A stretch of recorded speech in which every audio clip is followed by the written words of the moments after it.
What's going on, guys? Welcome back to another video. Today I'm going to be going over the top 5 mods you can do to your Genesis 2.0T. Although this list is mainly focused on the 2.0T, this can pretty much apply to any turbo car out there. So if you have like a WRX, a Focus ST, Focus RS, really anything, I mean, this can apply to those cars. And I would be filming this outside today, but it is like so windy and so humid, so like trying to film outside right now is like the worst thing ever. So we're going to be filming this inside the car today. And I'm going to be doing these in order from top to bottom. So the first mod I list is going to be the most important out of all 5. All right, so starting off with number 1, this is going to be a tune. Now, a tune is like the most important thing you can do to a Genesis 2.0T because the stock tune on these is just not very good. This goes for the 3/8 too. I mean, if you have a Genesis in general, you should probably get a tune. The big thing that's bad on the stock tune is the throttle response. I mean, the throttle response is just pretty awful, and getting a tune really cleans that up, as well as a lot of other things. Most tunes will also get rid of the awful rev hang that these cars have. So overall, it's one of the best mods you can get, and if you really plan on modifying your car in the future, getting a tune is not a bad idea. Our number 2 is going to be an upgraded intercooler. This is a big deal. If you really want to upgrade your turbo, you absolutely need a bigger intercooler. Also, running a bigger intercooler is going to get you more power by itself, especially if you get dyno tuned. And most intercooler kits out there will let you choose what blow-off valve flange you want. So if you wanted, you could run a tile or an HKS or really anything you wanted, which is really nice because then you can choose exactly what blow-off valve you want to run.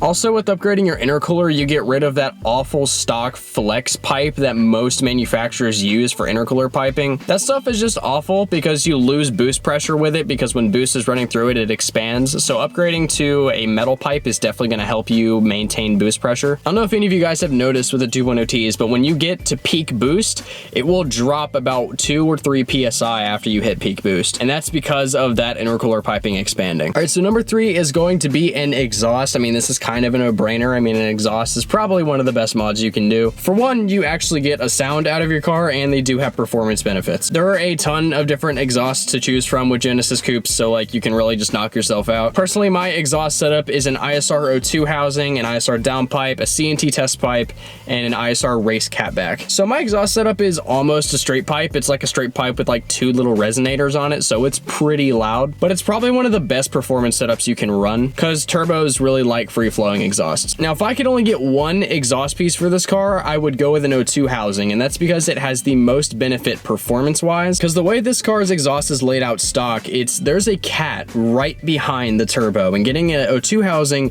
eliminates that cat, which has more of an effect than you probably think it does. When I put on my O2 Housing, I immediately noticed that my turbo was spooling so much faster because you're really freeing up the airflow that's right behind the turbo. So that's probably the most important exhaust piece you can get on these cars. And for those of you wondering what this setup sounds like, I'll go ahead and play a clip for you.